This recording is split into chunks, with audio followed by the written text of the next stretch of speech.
A mudança na Constituição que estabelece a jornada de trabalho 5 por 2 já foi aprovada? Imagine uma pessoa que trabalha de segunda a sábado. Domingo, ela tenta lavar roupa, ver os filhos, resolver compras, descansar, visitar a mãe, cuidar da saúde. E quando percebe, já é segunda-feira de novo. A pergunta é simples, mas pesada. Isso é vida? Ou é só sobrevivência? Nos últimos dias, muita gente ouviu que a escala 6 por 1 acabou. Mas calma, deixa eu explicar melhor. Ela ainda não acabou de verdade no Brasil inteiro, porque a proposta passou por uma etapa importantíssima na Câmara dos Deputados, mas ainda precisa passar pelo Senado. Hoje eu vou explicar, como direito explicado para quem não é advogado, o que aconteceu na Câmara, o que ainda falta no Senado e quando essa PEC vira uma emenda constitucional e quando ela começa a valer na prática, sem gritaria, sem promessa falsa, com clareza, tá? Bem, o que essa PEC quer mudar? A PEC trata da jornada de trabalho. PEC significa Proposta de Emenda à Constituição. Em português claro, é uma proposta para mudar o texto da Constituição Federal. Hoje, a Constituição permite uma jornada de até 44 horas semanais. Na prática, isso sustenta muitas escalas de 6 dias de trabalho para um dia de descanso, que é a famosa escala 6 por 1. O texto aprovado na Câmara muda essa lógica. Ela prevê jornada de 40 horas semanais, distribuída em 5 dias de trabalho e 2 dias de descanso, e sem redução salarial. Um exemplo simples. Pense numa trabalhadora de supermercado que hoje trabalha de segunda a sábado e folga só no domingo. Se a regra for aprovada e entrar em vigor conforme o texto da Câmara, a ideia é que ela passe a ter 2 dias de descanso por semana, respeitadas as regras de transição e os setores que podem ter regime diferenciado. Isso não é favor, é discussão sobre saúde, família, descanso e dignidade. E o que aconteceu na Câmara dos Deputados? A Câmara dos Deputados aprovou a PEC em 2 turnos. Isso é importante porque a PEC não passa como um projeto comum. Para uma PEC avançar na Câmara, ela precisa de votação forte, qualificada. E foi isso que aconteceu. O texto foi aprovado em primeiro turno e depois em segundo turno no plenário da Câmara. A proposta aprovada foi a PEC 221 de 2019, como substitutivo do relator. Substitutivo é um novo texto apresentado para substituir ou reorganizar a proposta original. E aqui tem um ponto que muita gente confundiu. Havia outras propostas debatendo a redução de jornada, inclusive a PEC 8 de 2025, ligada ao debate da semana de 4 dias. Mas o texto que avançou foi o substitutivo aprovado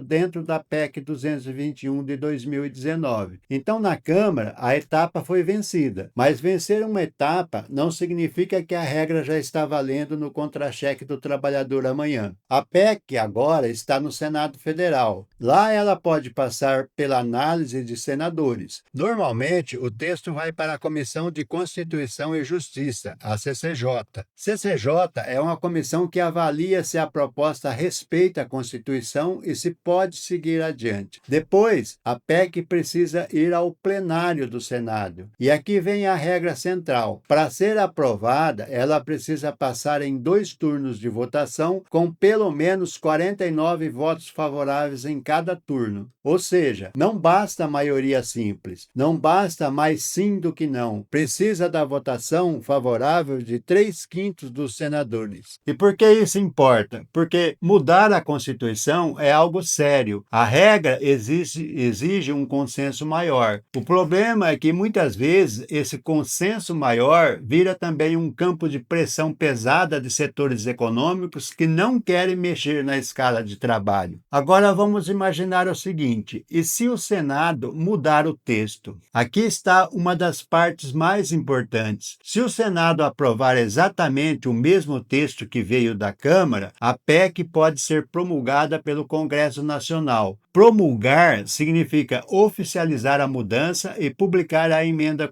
constitucional. Mas se o Senado alterar o texto, mesmo que seja uma alteração relevante na transição, nos prazos, nas exceções ou na forma da aplicação, a proposta volta para a Câmara dos Deputados. E aí a Câmara precisa analisar de novo. Então, quando alguém disser já acabou a escala 6 por 1, responda com cuidado. A Câmara aprovou, mas o Senado ainda precisa aprovar. E quando vira lei e quando passa a valer? Tecnicamente, PEC não vira lei no sentido comum, ela vira emenda constitucional, porque altera a Constituição. Se o Senado aprovar sem mudanças, a emenda é promulgada pela mesa da Câmara e do Senado. Não depende de sanção do presidente da República. Sanção é quando o presidente aprova ou veta uma lei comum. Emenda constitucional segue outro caminho. Pelo texto aprovado da Câmara, os efeitos não seriam todos imediatos no mesmo dia. A regra de transição é assim: depois de 2 meses da publicação da futura emenda, já valeriam 2 dias de descanso por semana e jornada de 42 horas semanais. Depois de 14 meses da promulgação, a jornada passaria a ser de 40 horas semanais. Mas atenção, isso depende de o Senado aprovar o texto sem mudanças. Agora para e pensa comigo. O Brasil passou décadas naturalizando a ideia de que o trabalhador pobre tem que viver cansado, como se descanso fosse luxo, como se conviver com os filhos fosse prêmio, como se cuidar da saúde fosse coisa para quem tem tempo. E aqui eu sou muito claro: discutir o fim da escala 6 por 1 não é discutir preguiça, é discutir dignidade humana. Quem defende jornada exaustiva costuma falar em produtividade, custo, impacto econômico. Tudo isso pode e deve ser debatido. Mas eu pergunto, qual é o custo social de milhões de pessoas não terem tempo de viver? A trabalhadora que pega ônibus lotado, chega tarde, dorme pouco e volta no outro dia não é uma planilha. O trabalhador do comércio, da limpeza, da segurança, da indústria, do telemarketing, da farmácia, do mercado, não é peça descartável. É evidente que setores essenciais precisam de organização específica: saúde, transporte, segurança, serviços contínuos. Tudo isso exige regra bem feita, mas regra diferenciada não pode virar desculpa para manter gente presa numa rotina que adoece. A democracia também se mede por isso, pelo quanto a lei protege quem tem menos poder de negociação. Então, resumindo, a Câmara aprovou a PEC em 2 turnos. Agora o texto está no Senado. Para valer, precisa ser aprovado também em 2 turnos com pelo menos 49 votos favoráveis em cada votação. Se o Senado mudar o texto, volta para a Câmara. Se aprovar sem mudanças, a PEC é promulgada como emenda constitucional e, pelo texto atual, a aplicação prática teria uma transição. Primeiro 2 dias de descanso e 42 horas semanais, depois 40 horas semanais. Agora eu quero saber de você, na sua realidade, a escala 6 por 1 afeta a sua saúde, sua família e seu descanso? Comente aqui embaixo, compartilhe esse vídeo com alguém que trabalha nessa escala e acompanhe o canal Explicando as Leis, porque direito trabalhista não pode ser privilégio de especialista. Até o nosso próximo encontro.